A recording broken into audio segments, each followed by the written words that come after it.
Bonjour, aujourd'hui nous sommes au Grand Voisin dans le 14e et on a la joie d'accueillir Marie-Vonne Pietri qui est consultante, qui accompagne les entreprises et qui est également facilitatrice.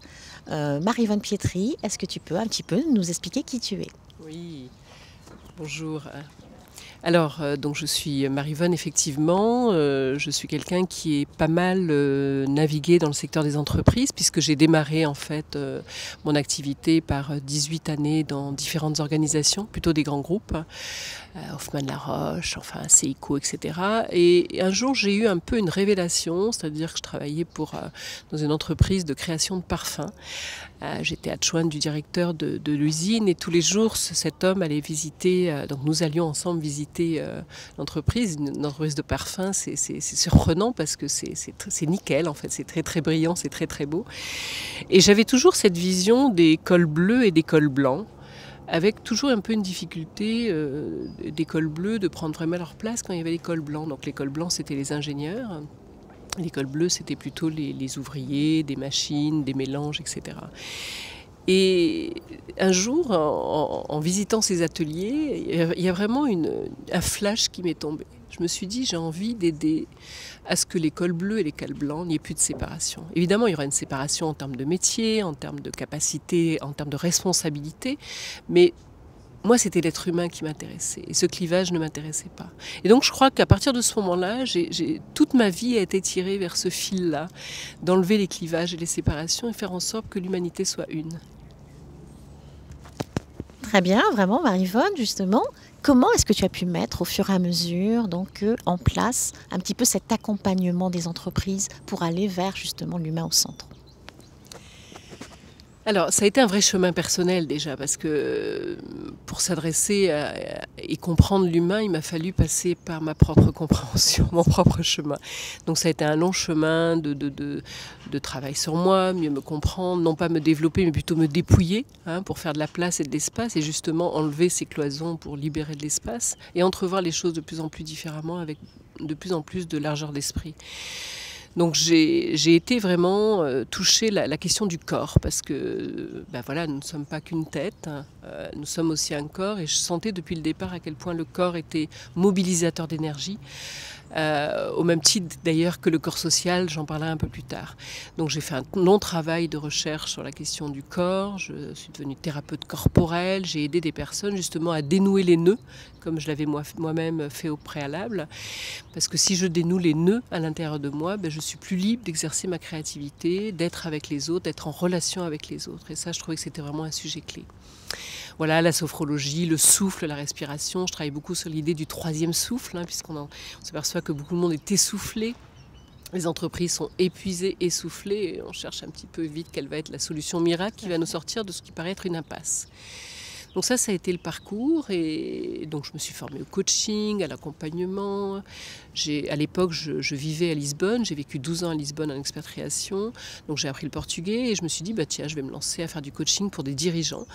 Et donc j'ai accompagné plusieurs grosses structures où là il s'agissait d'un accompagnement entre des dirigeants français et des dirigeants portugais, avec lesquels il y avait un problème de relation, de compréhension culturelle, quoi. Donc ça a été tout à fait intéressant, parce qu'en fait on s'apercevait que c'était juste une question je m'entends parler, une question de représentation, mais tellement ancrée jusque dans les cellules, puisque dès la naissance nous sommes baignés dans une culture qui appartient au pays dans lequel nous sommes, une forme de religion, une forme de mouvement, une forme de relation, et d'un pays à l'autre, quand les gens se rencontrent, c'est ça qui frotte. Donc même s'ils ont la meilleure intention de se comprendre, quelquefois il y a cette structure intérieure qui, si elle n'est pas regardée, partagée, dénouée, et de regarder quel est le point d'ancrage ou de reliance qui va nous permettre de faire ensemble, ça frotte. Donc faire en sorte que ça ne frotte plus. Et puis j'ai longuement travaillé sur la question de la relation humaine, avec un modèle que j'apprécie beaucoup qui s'appelle l'élément humain, où vraiment il y a presque un scanner de la relation humaine, autant vis-à-vis de soi que vis-à-vis de l'autre dans la relation. Et ça permet vraiment de regarder à quel endroit, là aussi dans les relations, au-delà de l'intention, finalement l'intention quelque part humaine, elle est toujours bonne, quoi. C'est quand même assez rare qu'il y ait une intention malveillante. Bon, ça peut exister, on n'est pas non plus... pas un monde miraculeux dans lequel nous sommes, mais quand même au départ, en tout cas quand les gens veulent œuvrer ensemble, travailler ensemble, il y a une intention positive. Et puis à un moment donné, qu'est-ce qui se passe? Ça bug, quoi. Donc quel est le bug? C'est l'ego, oui d'accord, mais c'est quoi l'ego? L'ego, c'est cet ensemble de représentations, de cristallisation, de crispation sur des choses qui ont fait ma vie, mais qui peut-être aujourd'hui sont plus adaptées dans la réalité pour faire notre vie. Voilà, donc entre ma et nôtre, qu'est-ce qui va se passer? Entre le je et le nous, qu'est-ce qui va se passer? Et vraiment là où nous sommes actuellement au niveau de l'intelligence collective globale, que ce soit politique, sociétale, organisationnelle, de groupe, associatif, c'est vraiment ça qui est en jeu actuellement. Comment on passe dans ce jeu, de ce jeu à ce nous? Alors en ayant ce regard, j'allais dire un petit peu nouveau, ou en tout cas par rapport à ta progression personnelle, donc comment tu as pu finalement arriver dans une entreprise en disant je vais un petit peu essayer de modifier cette structure un peu rigide, quels sont mes outils? C'est intéressant comme question. En même temps, à nouveau, je vais faire une digression, je ne peux pas m'empêcher, parce qu'en fait, j'ai fait quelques missions, entre autres au Brésil, où j'ai été amenée à travailler dans une favelle pour accompagner des personnes justement à libérer leur créativité au travers de la danse. L'idée, c'était de raconter leur histoire au travers de la danse, avec la doyenne de la favelle qui avait 92 ans et qui pleurait, qui chantait, tout le monde était très heureux de cette histoire. Et en fait, qu'est-ce que ça a produit ? Ça a produit que ces personnes qui au départ ont leur vie, ont leurs difficultés, etc., le simple fait de rêver ensemble, sur créer un projet sur lequel on était d'accord, de raconter leur histoire, de se mobiliser ensemble pour y arriver. Mais pendant un mois où a duré la mission, les enfants, par exemple, il y avait des classes d'enfants pour la danse, normalement c'était 2 heures par jour, elles venaient à toutes les classes. Elles étaient là 6 à 7 heures par jour pour danser. Donc, en quoi le rêve mobilise notre énergie et notre créativité? Et pourquoi je fais cette digression? C'est que, en fait, je me suis aperçue que les blessures humaines étaient toutes identiques. Ça parle du rejet, ça parle de l'abandon, ça parle de l'humiliation, ça parle de toutes ces difficultés-là. Et que j'ai beau travailler avec un leader, certes, il n'est pas exclu de la société, mais peut-être il a des blessures d'exclusion, d'abandon, etc. Donc, qu'est-ce qu'on fait avec ces questions-là? Et en fait, le fait de travailler aussi bien avec des personnes exclues de la société et qui avaient elles-mêmes créé leur communauté, que de travailler avec des dirigeants, en fait, ça m'a facilité beaucoup la tâche, parce que je me suis aperçue qu'il n'y avait pas de différence. Et donc, pour venir à cette question, et merci de l'avoir posée, j'ai beaucoup œuvré dans la citoyenneté, et je me suis aperçue que là aussi, les personnes n'avaient qu'une envie, c'est d'arriver à rêver et à faire des projets ensemble. Donc jusqu'au jour où j'ai été invitée l'année dernière dans une organisation sur une région qui comptait 600 personnes, où la demande du dirigeant et du comité de direction, c'est de dire voilà, nous on a bien fonctionné en vertical, la pyramide on connaît, en plus on est une entreprise plutôt de format performante et pyramidale, et on se rend compte qu'à l'étape où nous sommes actuellement, il va vraiment falloir faire autre chose, et on a vraiment besoin d'embarquer tout le monde, mais on ne sait pas faire. Donc ça a été un moment d'accompagnement important, déjà avant même de décider de lancer 4 forums ouverts, puisque ça a été la proposition qui a été faite, parce qu'il y avait toute la question de la culture. Comment passons-nous d'une culture, même s'il y a l'intention du dirigeant de dire on va y aller, et de quelques personnes du comité de direction qui disent c'est super on va y aller, mais quand même avec de la peur, parce que ça remet en cause mon positionnement, la relation que j'ai avec les collaborateurs, puisque si c'est plus nous qui décidons, c'est eux qui ont les commandes et les manœuvres, comment on fait, qu'est-ce qui se passe? Donc il y a eu tout un processus d'accompagnement sur plusieurs réunions pour les laisser entrevoir déjà qu'est-ce que ça va être le paysage dans le futur. Qu'est-ce qui se passe quand une organisation a muté et est passée sur un mode plus horizontal. Ça ne veut pas dire de supprimer la pyramide. La pyramide, elle est toujours là, puisque c'est le système organisationnel. Elle n'est pas rejetée en tant que telle. Mais comment pouvons mettre du circulaire dans la pyramide en faisant en sorte que le cercle devienne beaucoup plus prédominant, beaucoup plus visible que la pyramide en tant que telle.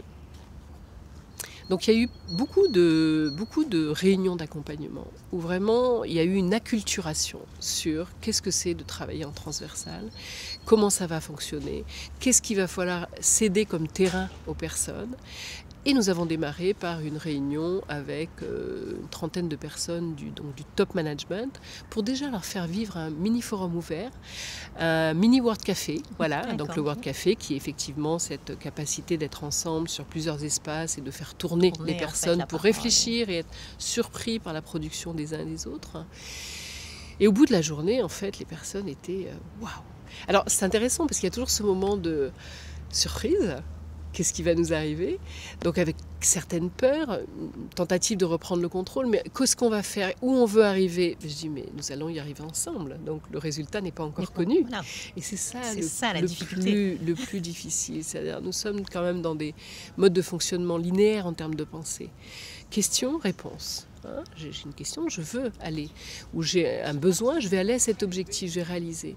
Or là, comme finalement c'est des processus, hein, comme le forum ouvert où quand on démarre, il n'y a pas d'ordre du jour, ce sont tous les participants qui vont créer l'ordre du jour.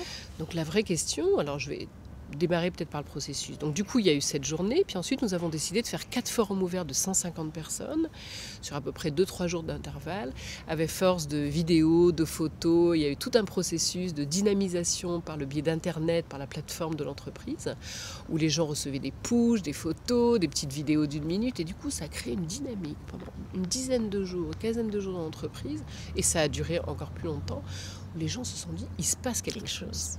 Voilà. Et quand on dit aux personnes, que ce soit des enfants de 5 ans ou des adultes, peu importe l'âge, il y a du nouveau, il y a de la nouveauté et je peux y participer. Voilà. Et là, ça a créé vraiment une émulation. Donc, forum ouvert 150 personnes, nous créons l'espace avec évidemment ces cercles de chaises, hein, avec ces 4 ouvertures. Donc, ça fait déjà un très bel espace, une très belle moquette de couleurs un peu vives, un très joli bouquet de fleurs pour amener un petit peu du vivant dans des entreprises où parfois le vivant et donc le corps n'existe pas. Et donc là, les personnes rentrent. Et donc j'avais mis une musique vraiment très enthousiasmante. Et je vois les regards des gens qui sont des gens qui se passent à côté de moi, un peu les yeux humides, en disant mais c'est pour nous ça. Comme si c'était un cadeau, quoi. Comme si d'un coup on leur faisait un cadeau de quelque chose qu'ils n'avaient jamais vécu. Donc étonnés et en même temps un petit peu inquiets parce qu'il y a des membres du CODIR, enfin tout est mélangé. Il n'y a plus du tout d'un côté le comité de direction, d'un côté les N-1, -2, -5, peu importe. Il y a un grand shaker qui est là et tous les niveaux organisationnels sont mélangés, juste avec un badge et le prénom des personnes. Et là, le moment où le forum démarre, où les gens sont dans le silence, et donc en tant que facilitatrice, je lance le processus, donc je les invite déjà à se regarder, le voisin, se saluer, etc. Donc déjà tout est différent. On se serre la main, oui c'est vrai qu'on se connaît, mais là on ne se connaissait pas comme ça encore. Moi d'un coup je serre la main du dirigeant d'entreprise, quoi, alors que j'habite dans une autre région, que je ne le vois jamais, ou alors c'est juste dans des réunions, je le regarde un peu comme ça. D'un coup il est là, quoi. Et là, dans l'invisible, je dirais qu'il y a un effondrement salutaire et positif. C'est-à-dire, c'est pas un effondrement qui fait mal, c'est que d'un coup, toutes les lignes ont disparu. Il y a un espace nouveau qui s'est créé.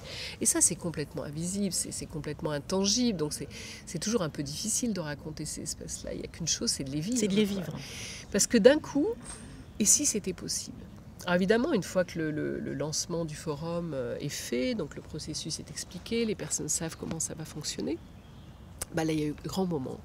Il va falloir venir au centre, apporter son sujet. Et moi, apporter mon sujet, sachant qu'il y a le directeur qui est là, est-ce que ça va être intelligent? Est-ce que je vais être compétente? Est-ce que les gens vont pas me juger? Est-ce que les gens vont s'inscrire? Donc il y a toutes ces questions-là. Donc évidemment, là, le rôle du facilitateur est là vraiment pour remettre un petit peu de vivant, de simplicité, de tranquillité. Et là, à partir du moment où il y en a un qui se lève, c'est le mouvement du corps. À nouveau, il y a quelque chose dans l'espace qui se crée. C'est comme s'il y avait une autorisation qui était posée d'y aller et d'oser. Et là, en général, à partir du moment où il y en a un, il y en a 5 ou 6, il y a la queue, le micro circule, il y a une belle dynamique, les gens vont publier leur sujet sur la place des marchés, merci. Et à partir de ce moment-là, c'est lancé. Et donc, il y a eu 4 processus comme ça de 150 personnes, avec à chaque fois des interviews, des questionnaires, mais c'était très vivant, donc plutôt des photos, quelques lignes, comment vous avez vécu ça. Évidemment, les gens étaient bluffés, enthousiasmés, en disant, mais c'est comme ça, devrait être comme ça tous les jours. Et pourquoi on ne fait pas nos réunions comme ça? Donc il y a eu des sujets comme ça en disant mais pourquoi nos réunions ne sont pas sans ordre du jour? Ouais. Et pourquoi on ne crée pas un espace dans l'entreprise où on peut se réunir sur des poufs comme ça pour faire des instants de brainstorming? Puisqu'on s'aperçoit que d'un coup, quand c'est possible, quand l'espace est donné, c'est quoi cet espace finalement? C'est un espace où d'un coup, dans le monde de l'entreprise, chacun est dans son bureau ou éventuellement il y a des open space, d'accord? Mais qu'est-ce que c'est qu'un open space? Si j'ai envie de te dire quelque chose, soit je me lève, soit je t'envoie un mail pour te le dire. Donc nous sommes quand même sur un système qui qui malgré tout, même si on fait des grands efforts pour l'ouvrir, Tout à fait. reste cloisonné. Oui. Pourquoi? Parce qu'au départ, qu'est-ce qui est cloisonné? C'est le mental. Tant qu'on n'élève pas les cloisons du mental, on ne va pas pouvoir enlever les cloisons de la société. Donc c'est tout le système de croyance qui est à refaire, entre guillemets à refaire. En tout cas, à dépasser sur les barrières qu'on s'est données, comme si c'était impossible. Voilà, donc il y a eu ces 4 forums ouverts, et puis après, oui, mais comment faire ça? Une fois qu'on a fait 4 forums ouverts, ça va nous dépasser. D'un coup, il va y avoir un raz-de-marée dans l'entreprise. D'idées, Voilà. Et en fait, c'est une entreprise où il y avait une plateforme d'innovation, mais qui dormait un peu, quoi, qui n'était pas... voilà, il y avait de temps en temps des idées, mais pas beaucoup d'élan. Et donc, nous avons préconisé, en tant que conseil, de dire, cette plateforme, on va la récupérer pour demander aux porteurs d'ateliers qui ont réussi à finaliser l'atelier et donc avoir un projet, qu'on a appelé des graines de projet, d'aller ensemencer la plateforme d'innovation avec leur projet.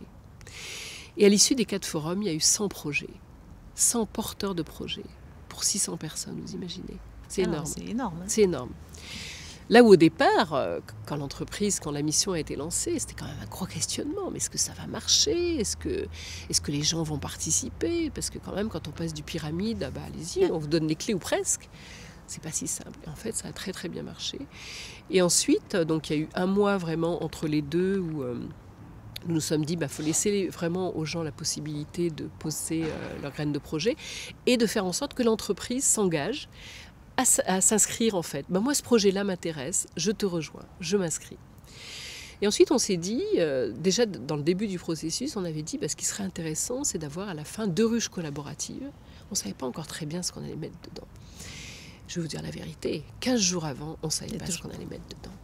Évidemment, nous, en tant que consultants, ça ne va pas, parce qu'un consultant, il sait, mais nous ne savions pas. Et cet instant de vide, il a été magnifique, quoi, parce que même le dirigeant s'est pris au jeu en disant, mais en fait, on a des belles voitures, on ne sait pas quoi mettre dedans. On avait réservé des salles énormes pour accueillir 150 personnes. Et donc, on s'est rencontrés tous ensemble dans cet espace de vide. Qu'est-ce qu'on fait avec ces ruches collaboratives? Et d'un coup, ce qui a émergé, c'était de dire, mais en fait, comme un peu dans la permaculture, ces porteurs de graines de projet, on va les arroser, on va les irriguer, on va mettre du soleil dessus. Et donc, comment on va faire ça? Et là, ça a été intéressant parce que, évidemment, nous, on avait envie de faire ça version permaculture, c'est-à-dire on va nourrir. Et l'entreprise était encore un petit peu dans la dynamique, on va les challenger. Oui, ce qui est très différent. Et là, oui, à nouveau, on était sur un revirement de situation. Et là, il y a eu une discussion, mais je me rappellerai très très longtemps, qui a été intense. Non, mais il n'est pas question de les nourrir. On va voir si ce qu'ils ont proposé comme projet, ça fait du sens. Peut-être c'est complètement bisounours, ou peut-être ça n'a pas de... Oui, ça n'a pas d'intérêt maintenant. Voilà. Sachant qu'on avait quand même mis en place un comité entre les porteurs de graines de projet et la publication, pour voir si effectivement c'était quand même dans le cadre de quelque chose qui était possible. Donc les 100 porteurs de graines de projet avaient été élus en Go, on va dire. Il y avait plusieurs systèmes de notation. Go, faites-nous peut-être un petit dossier de 3 pages pour voir si on fait Go ou no Go. Donc il y avait un petit comité quand même de passage. Et donc, il y a eu cette décision, qu'est-ce qu'on fait? Et en fait, parce que l'entreprise avait quand même des difficultés à faire version permaculture, même si j'ai dit aux gens, mais si vous avez un jardin, que vous plantez un plant de tomates, est-ce que vous allez prendre le semis tous les jours, déterrer la terre? Alors, tu pousses ou tu pousses pas? Non. Vous allez en prendre soin, vous faites en sorte que le soleil, si le soleil est là, vienne dessus. Vous allez l'irriguer, mais pas trop. Puis à la première pousse, vous allez vous réjouir. Mais vous n'allez pas déterrer la première tousse en disant tu tiens bon ou tu tiens pas bon? Je te challenge encore ou je te challenge pas? Non, voilà. Donc, vous voyez qu'il y a tout un revirement de pensée, en fait. Il y a vraiment, c'est la notion de prendre soin. Tout à fait. On n'est plus dans la notion de challenger. Est-ce que tu vas tenir la compétition du système? Est-ce que ton idée est suffisamment intelligente pour que ça tienne le coup? Mais plutôt, puisque tu as eu cette créativité, que le système a dit oui, ton idée peut germer, nous allons tous en prendre soin. Et en fait, ce qui a été décidé pour ces ruches collaboratives, c'était de dire chaque porteur de projet choisit 2 personnes très proches de lui, qui l'apprécient, qui sont à fond sur son idée. Et à eux 3 déjà, ils vont faire déjà un espace dans la ruche collaborative. Et de ce noyau dur, des 3 personnes, va venir s'agréger des personnes qui aimeraient questionner parce qu'ils sont intéressés, parce que peut-être ils ont un doute, mais de façon positive. Alors Maryvonne, on souhaiterait beaucoup avoir un petit peu ton retour sur tes expériences au Québec.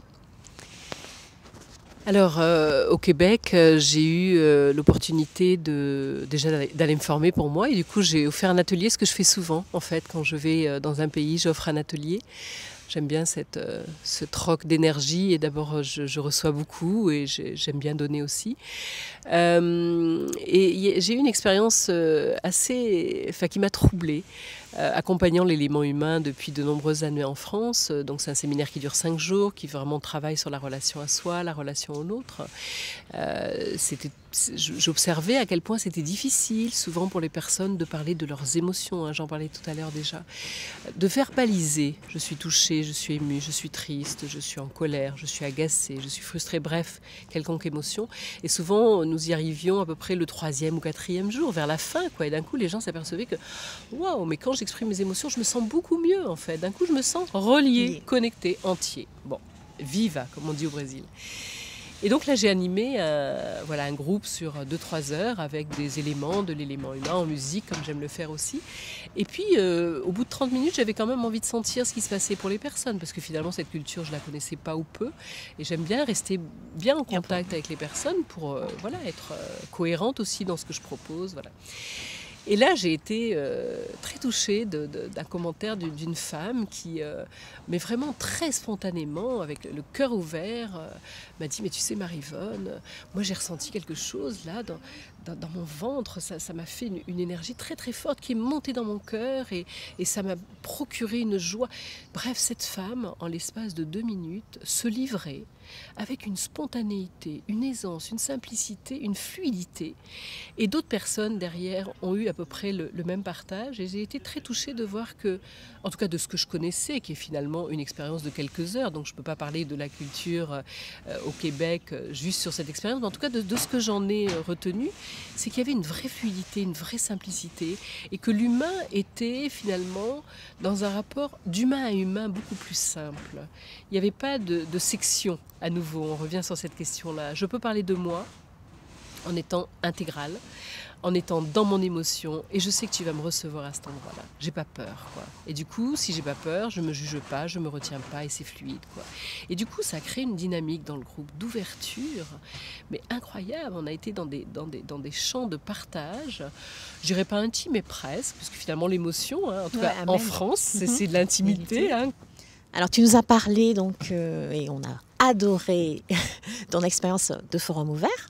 Donc est-ce que tu peux un petit peu parler de la place du corps et comment amener le corps au sein de l'entreprise en fait? Comment en parler? Ah, ça c'est la vraie question parce que en général j'en parle pas avant. C'est-à-dire je parle souvent de la métaphore que je fais par rapport au corps, hein, parce que pour avoir beaucoup œuvré avec des corps justement en tant que thérapeute, hein, je me suis aperçue que souvent il y a une coupure, hein, qui est ici au niveau de la gorge, c'est-à-dire on a l'impression dans nos sociétés en tout cas occidentales où la compétence est essentiellement une compétence intellectuelle, hein. Or il y a une vraie intelligence émotionnelle, hein, et l'intelligence émotionnelle ça se passe vraiment au niveau de notre ventre, quoi. C'est vraiment au niveau de mon... Et moi la notion que j'aime bien garder c'est l'espace du diaphragme. Diaphragme, c'est 2 fragments, d'accord? Et ça veut dire que si je suis coupée de mon émotion, je ne fonctionne qu'avec une partie de mon énergie corporelle, l'énergie intellectuelle. Et ça, quand on le voit dans l'entreprise, on s'aperçoit que ça peut être des entreprises très compétentes, mais qui sont épuisées, qui sont à bout de souffle. Parce que le souffle, c'est pas un souffle juste en hauteur, hein, c'est un souffle qui vient chercher, comme les chanteurs, hein, toute la partie du corps. Et si je n'ai pas ce souffle-là, ben je suis complètement essoufflée. Et c'est toute la vague de burn-out qu'on a de plus en plus de tous les côtés, parce que les personnes sont même pas en expiration, sont en inspiration. Elles prennent. Puis à un moment donné, c'est le corps qui lâche.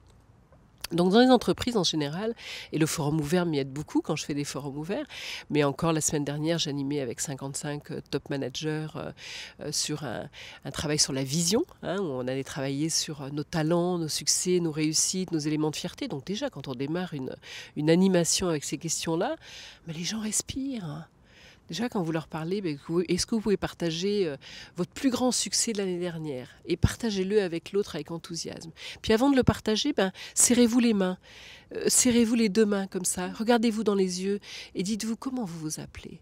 Et ça fait combien de temps que tu es là? Et qu'est-ce que tu aimes particulièrement dans cette société? Voilà, ça prend 3 minutes. D'un coup, le corps est en contact. D'un coup, les yeux se mettent à briller. Parce que d'un coup, il y a autre chose qui est passée. J'ai travaillé au Maroc avec un cercle de dirigeants sur la théorie U, donc sur le passage effectivement sur un travail sur la présence. Donc la présence, c'est vraiment la source en nous, la source d'inspiration qui demande effectivement que le cerveau droit et le cerveau gauche soient un peu calmes pour aller dans quelque chose qui soit un peu plus aligné. Et il se trouve que le travail sur la présence, c'était juste après 14 heures, après le déjeuner. Et il se trouve que pendant le déjeuner, il y a eu énormément de conversations sur le champ politique qui avaient animé énormément les cerveaux, les débats, les désaccords, etc. Et en rentrant dans la salle, je me suis dit, mon Dieu, mais comment je vais les ramener à la source? Sachant qu'il y avait un temps, merci l'oiseau, d'être le témoin de la source. Et en fait, j'ai mis de la musique. Et je les ai invités à danser. Alors évidemment, il y a toujours, quand on propose ces éléments-là, un moment de surprise, mais la musique embarque. La musique est bien plus forte que l'intellect. Et du coup, les personnes se sont mises à danser. Et elles ont dansé pendant 2 musiques. Et à la deuxième musique, il s'est passé quelque chose que je vois souvent quand le corps est mis en mouvement. C'est que 2 dirigeants se sont embrassés, vraiment l'abraço, comme on dit au Brésil, vraiment le cœur à cœur. Et c'était très émouvant de les voir comme ça. Ils sont restés vraiment un moment... Et ensuite, je les ai invités à s'asseoir et rester 1 minute dans le silence, juste pour sentir justement au niveau des cellules, au niveau du corps, qu'est-ce qui se passe là dans votre corps? Comment vous êtes vivant? Est-ce que c'est différent? Est-ce que votre énergie, elle est juste cérébrale ou est-ce qu'elle est dans tout le corps? C'est ça. Qu'est-ce qui pulse? Qu'est-ce qui bouge? Et il y a eu 2-3 beaux témoignages. Et un de ces 2 hommes qui s'étaient embrassés, vraiment ce cœur à cœur, a dit, moi je suis très émue parce que je connais cet homme depuis des années, on travaille ensemble depuis des années. C'est la première fois que je lui dis je t'aime. C'est beau. Et le corps déclenche ça. C'est-à-dire c'est comme s'il y avait une autorisation d'un coup des personnes de se libérer des cloisons mentales où j'entends très souvent, non mais attends, ici on est là pour bosser. Donc le cœur, l'amour, le corps, non. Là où au Brésil, le cœur à cœur, le corps à corps et l'abraço est très facile, au Portugal aussi, au Québec aussi, voilà. Il y a une espèce de frilosité sur ces aspects du corps, alors qu'avant tout, nous sommes un corps. La tête fait partie du corps. Tout à fait. Tout à fait. L'individu est un corps. Donc si nous sectionnons au niveau individuel notre corps, nous sectionnons le corps social. Et c'est ce qu'on voit dans toutes les strates de la société. Tout est sectionné, c'est-à-dire tous les sujets sont pris comme des sujets indépendants. Nous n'arrivons plus à les relier. Et quand j'anime des forums citoyens, où d'un coup je vois un monsieur qui arrive avec son bébé de 7 mois dans un couffin, ou plutôt sur le dos, là, avec un grand tissu, et un monsieur de 90 ans qui arrive avec sa canne en disant « Mais qu'est-ce que vous faites ici? Je veux participer ». Mais il n'y a plus de cloison, c'est extraordinaire. Et ça, c'est magnifique. Donc, c'est possible. Donc pourquoi c'est pas possible dans l'organisation? C'est juste de créer des espaces régulièrement pour que ces espaces réguliers deviennent non seulement des espaces réguliers qui sont posés, mais un appétit pour de plus en plus de ces espaces. Et à un moment donné, les choses vont, j'imagine, basculer. Je l'espère. Tout à fait. Je pense aussi que dans pas longtemps, les choses vont vraiment basculer et qu'on pourra en fait s'étreindre au sein de l'entreprise, se parler sans qu'il y ait effectivement des cloisons. Ouais. En tout cas, merci beaucoup Marie-Yvonne de ce petit entretien que j'espère vous avez adoré. Au revoir. Merci, j'ai eu beaucoup de joie à partager.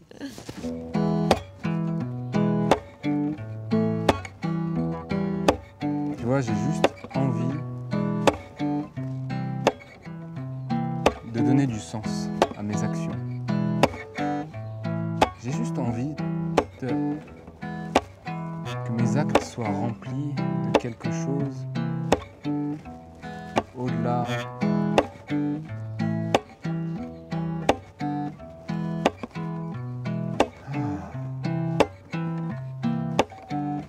que mes mouvements aient du sens, qu'ils aillent quelque part, de valider à travers mes actes un engagement, une cohérence en moi-même, de prendre conscience que tout ce que je fais nourrit quelque chose et c'est ma responsabilité